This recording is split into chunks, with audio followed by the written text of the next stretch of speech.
Hi guys, first of all I'd like to apologise because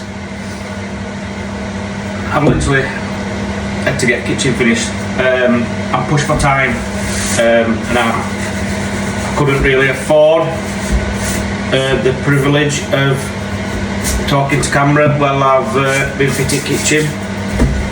I am actually doing a full kitchen next week, so there's going to be plenty. I'm actually working with Dad next week, who has got his own business actually doing kitchens. So if you want to see more on the kitchen side of things, then stay tuned, subscribe, and there will be a full kitchen rip out and replace coming in the next couple of weeks. Just to show you guys, so it's not 100% complete. What I'm going to do today, I'm going to try and film putting the splashbacks on. So I've got all the sockets off at the moment. So all sockets off, everything's turned off, all the power's off. So just to explain what I'm going to be doing, literally the splashback comes, I think it's 8mm. Can you see that? It's 8mm thick, and literally all you've got to do is measure your space. The splashbacks come at 600 in width. So I've set my wall units at 500, so I've got to rip 100mm off. I'll put that rip at the bottom, then I can, for a nice neat seal to worktop. So literally all you have to do is measure your width, cut your width to start with, rip it down if you need it a different height, and then measure your sockets individually. What I'm going to be doing is cutting the sockets out with a multi-tool. So once I've got my length cut, I'll measure from this wall to this socket, then to that side of the socket, then from this wall to this socket, then to the other side of the socket, then so on, and then I'll be cutting it out with a multi-tool. So under the sink, this is what we've got under the sink at the minute. Nice neat pipe work. That is the condensate pipe coming from the boiler, and then we've got isolation valves on the pipe work, and it's all running. So I'll do a bit of explanation on the splashbacks, but I'll be time-lapsing quite a bit because, like I say, I've got to get this done. Like I say, I'll do more filming on the doors when I'm fitting the internal doors. I'm doing some, obviously, decorating here. Well, what can I say about decorating? What they say is if you can piss, you can paint. So as I've just said, literally all I've done, I've got the trestles. Got my trestle set up with timber across, timber supports across. So all I'm going to be doing first is cutting this to my length. Then I'll set the piece that I don't need to one side for now. And then just work on each section at a time. So first of all is to get your first measurement. As I said, get your first measurement from the internal corner to where you want to stop your wall boarding. That's first job, obviously. Cut it to size, and then work out where your sockets needs to be. Right, so I have got a track saw, but it's not battery. So because I've got the power off, because obviously it's sockets, I'm just using my battery circular saw, which does take a little bit more time, but I've got no choice at the minute. Right, I've lost my mark, there it is. So what I do is put my mark on for the size I want to cut. The distance from the guard to the outside of my blade is 32mm. So what I do, from the mark that I want to cut at, I measure back 32 millimetres.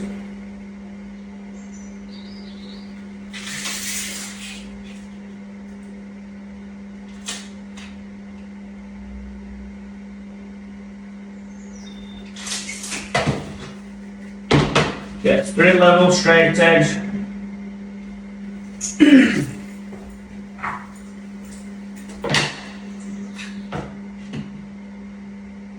Clamp that on.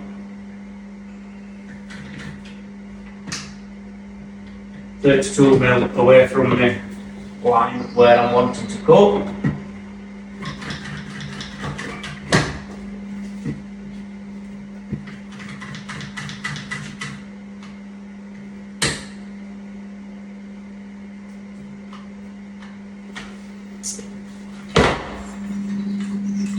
Set my blade depth to the worktop.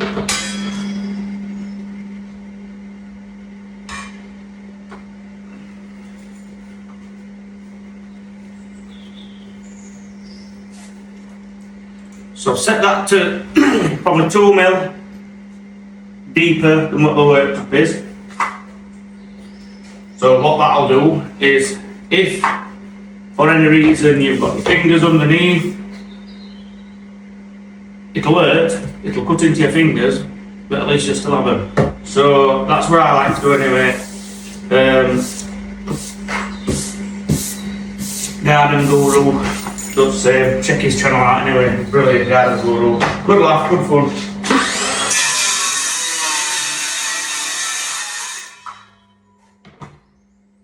So literally that's it. And another, obviously, this blade on my saw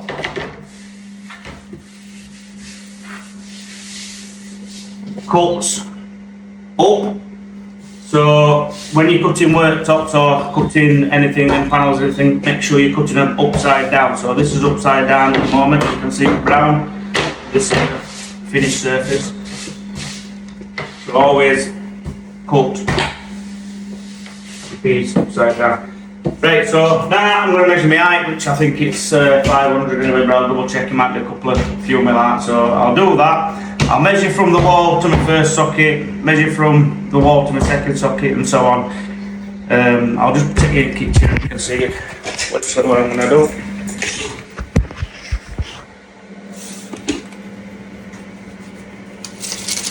And what I'm going to do is put obviously these brackets on. I think you saw that in other episodes. So I'll be measuring from the worktop to that bracket, which should be the same.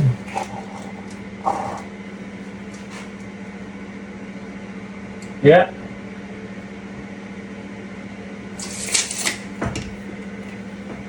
So I'll rip that down and I'll come back to you.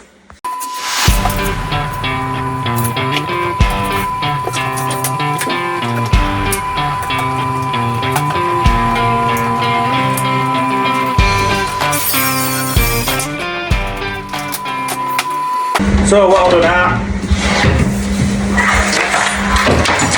is lay my board on, like I said before, from the internal corner to your first socket, then to the other side of the socket, from the internal corner to your second socket, then to the other side, and so on. So I'll measure them up, mark it up, and then multi-tool it out.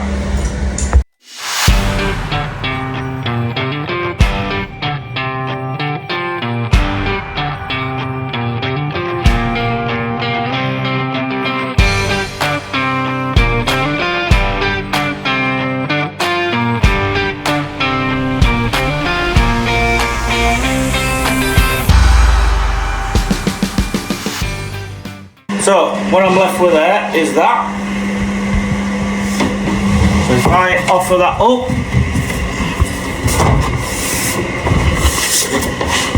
looking straight onto them sockets,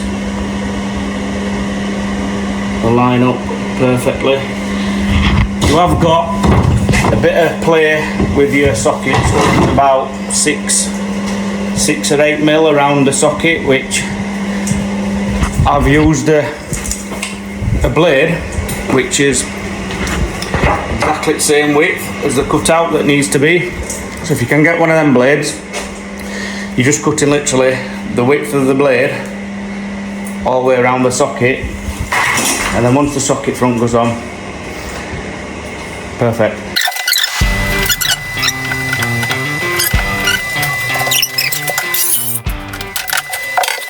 So what I've done here, I've got a piece of plinth, because my level's 1800 and this wall boarding is over 2 metres, so I've got 2.4 metre length of plinth. What I will need is, because this sheet then will end up narrower than me timbers that's on trestles, so what I have to do is stick 2 supports underneath,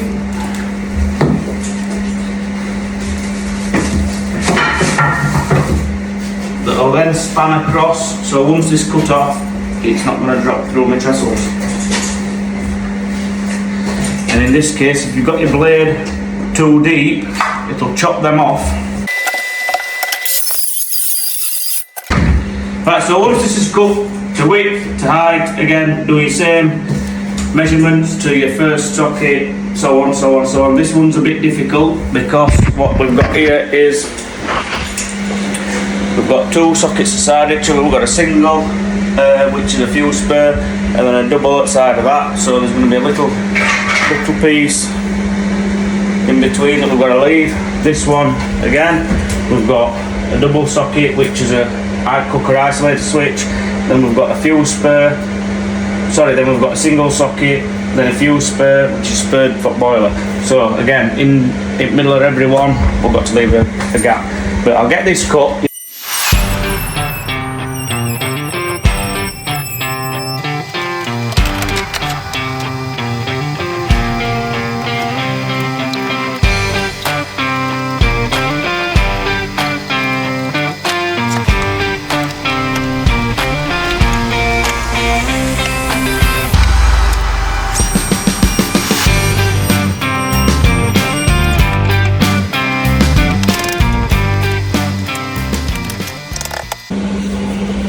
Right, so this is what it looks like.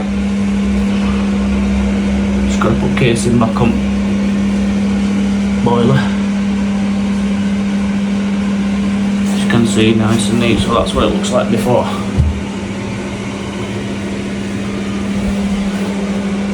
And then after. So what I'll do now, I'll try and get camera set up so I can show you. Some of them are fuse spurs. I think that one's a fuse spur. I've got photos with everything mobile. So what you've got back at socket, you've got earth, live, neutral.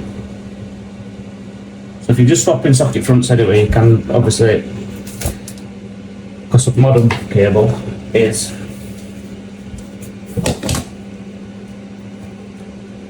blue and brown.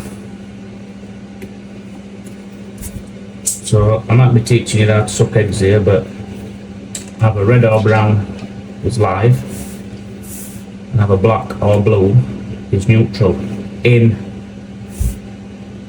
most cases. 99% will be that, but if somebody's wired it up incorrectly, then you're better off checking which is live. So basically, when you're taking your socket front off, you can look at your L for live, or it might say live, it might say neutral, and then just mark cable, put some masking tape around it and write L for live, N for neutral.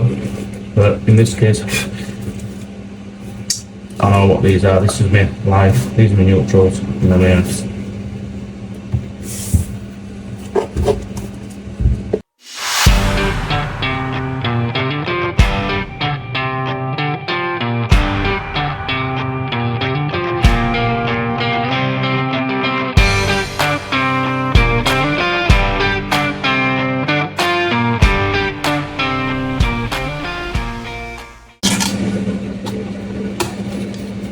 And also what you might need is longer than standard screws. These new sockets in that come with, but as you can see, nowhere near long enough. So I'm actually using original ones.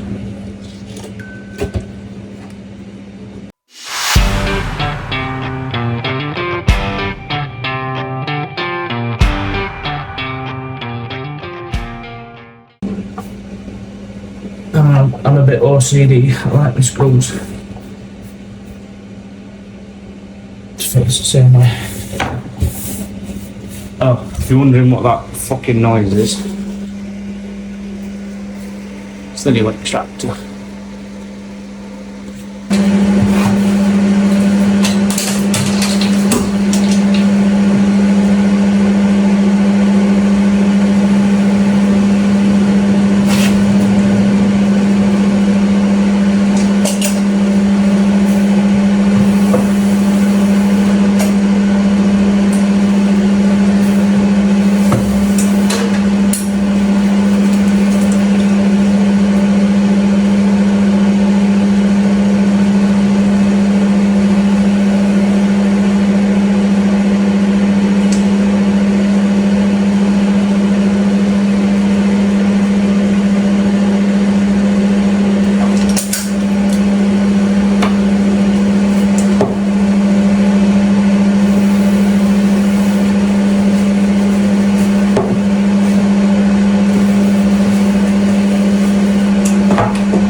So, this is where we are. I am putting some more boarding up here, up to the underneath of extractor. Yes, I did forget to put the fuel spur in for extractor. And there will be enough to put underneath here, although you won't see it with when ovens in place, but you will see downside. So I think I'll put a piece down there. I should have it up there. Yeah, I've got plenty. So guys, that's it for today. Took me longer than what I thought, to be fair. A long week. So yeah, like I said at the beginning, apologies if you wanted to see me finish this kitchen. You will see me finish the finishing off bits, like plinth and rest of this wall boarding, etc. But if you could like, subscribe, share, be awesome. Thanks guys, thanks for watching. I think I don't know you, I think I don't know you, I think I don't know you, I think I don't know you, I think I don't know you, I think I don't know you,